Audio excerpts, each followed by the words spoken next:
5 Signs It's Time to Hire Overseas Talent 2025 Guide. If you're running a business, you've probably felt this at some point. Your plate is full, your team is stretched, and you know you need help, but the numbers just don't add up. And that's when a lot of founders start asking the question, is it time to look overseas for talent? I'm Erin from Paired, and in this video, we're going to talk about 5 signs that tell you it might be the right time to hire overseas. Our goal isn't to push you in one direction, but to give you a clear, practical framework you can use to decide whether going global is right for your business in 2025. Because here's the truth, hiring overseas isn't just about saving money. It's about access, speed, and flexibility that can completely change the trajectory of your company. Sign number 1, you're doing too much yourself. Every founder has hit this wall. You're juggling sales calls in the morning, answering customer support tickets at night, and trying to manage payroll on weekends. At first, it feels like the grind that comes with being a founder, but eventually you become the bottleneck. And here's the key. If growth is slowing down, not because of market demand, but because you can't keep up, it's time to look for help. This is where overseas talent, especially in countries like Honduras or Colombia, make a huge difference. Why? Because you're not just hiring cheap labor. You're hiring skilled professionals in regions where the cost of living is lower, which means your dollar stretches further. A common scenario could look like this. A founder brings on a virtual assistant from Honduras for about $9 an hour to manage scheduling, emails, and light bookkeeping. By freeing up roughly 20 hours a week, they can redirect that time into building partnerships, which often leads to noticeable revenue growth. So if your to-do list is getting longer instead of shorter, that's your first sign it might be time to expand overseas. Sign number 2, your budget feels too tight for local hires. Payroll is usually the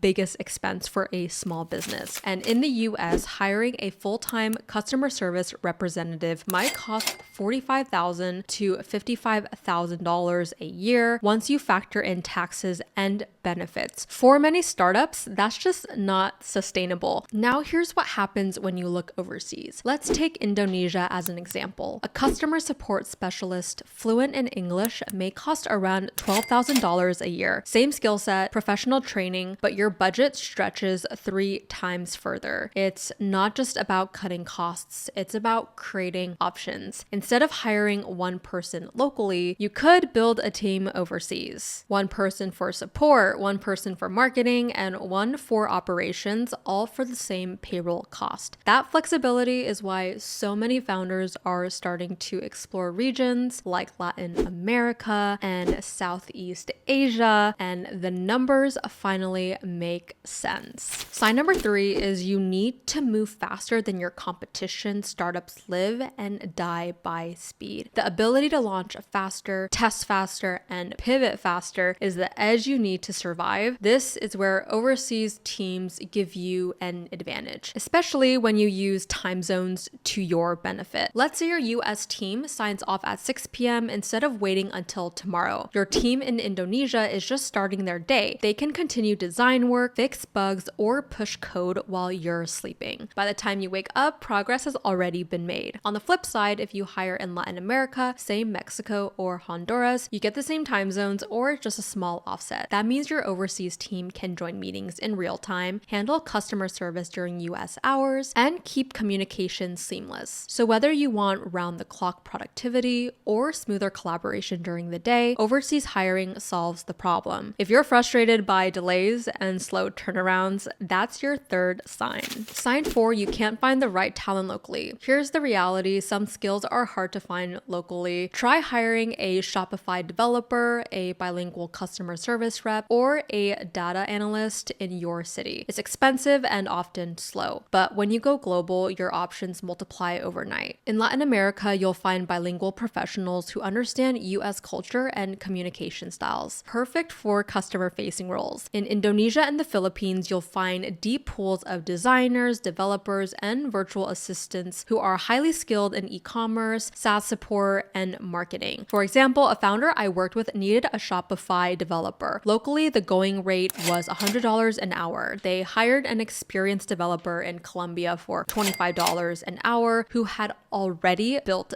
dozens of e-commerce stores. The project finished faster at the fraction of the cost with zero compromise on quality. So if you've been struggling to find the right fit, it may not be you. It may just be your local market. Going overseas unlocks that wider talent pool. Sign 5, you want to reduce hiring risk. This one surpasses a lot of founders. At first, hiring overseas sounds riskier, different time zones, contracts, languages, but in practice, hiring locally often carries more risk. Think about it. You hire a full-time employee in the US for $60,000 a year. 3 months later, they quit. You've lost thousands in salary, training time, and momentum. Overseas hiring can actually lower your risk because you can start smaller with part-time or project-based roles. That way, you test the fit before committing long-term. And if you're worried about contracts, this is where platforms like Paired come in. At Paired, we back every placement with a 90-day replacement guarantee. That means if it does not work out, you're not stuck. You get another vetted professional without losing weeks of progress. So if hiring feels stressful because you're worried about being burned, that's your 5th sign it's time to consider overseas. Why founders hesitate? If overseas hiring solves so many problems, why doesn't every founder do it? The most common hesitations I hear are, I don't want to manage across time zones. Totally fair, but the tool exists now. Slack, Loom, Notion to make it seamless. And remember, if you prefer real-time collaboration, you can choose Latin America. Another one is, I'm worried about quality. That comes down to vetting. Just like local hiring, there are both good and bad candidates overseas. The difference is, with the right system, you only see the top ones. What about legal and payroll? This used to be the biggest headache, but today platforms handle compliance for you. With Paired, you don't need to be a global hiring expert. We've already built the system so you can focus on running your business instead of paperwork. So yes, there are challenges, but in 2025, they're easier to solve than ever. A practical example is US hire versus overseas hire. Let's say you run a small startup and you need a customer support rep. Local hire in the US is $48,000 a year plus benefits. Works 9 to 5 your time. Overseas hire in Honduras is $12,000 a year, fluent in English and Spanish, available to cover evenings and weekends. Both are qualified, but one solves your budget problem and gives you bilingual coverage. That's the kind of edge overseas hiring gives small businesses. So those are the 5 signs it's time to hire overseas talent. Number 1, you're doing too much. Number 2, your budget feels too tight for local hires. Number 3, you need to move faster than your competition. 4, you can't find the right talent locally. 5, you want to reduce hiring risk. Hiring overseas isn't just about saving money, it's about building smarter, leaner teams that give your business an edge. And the regions we talked about today, Latin America, Honduras, Indonesia, are 3 of the most founder-friendly places to start. If you want a shortcut, Paired is one option that makes the process simple. We connect startups with vetted overseas professionals, and every hire comes with a 90-day replacement guarantee. You can book a call with the link down below. This is Erin from Paired. Thanks for watching, and I love to hear from you. Which of these 5 signs feel most true for your business right now? Drop it in the comments and let's start a conversation.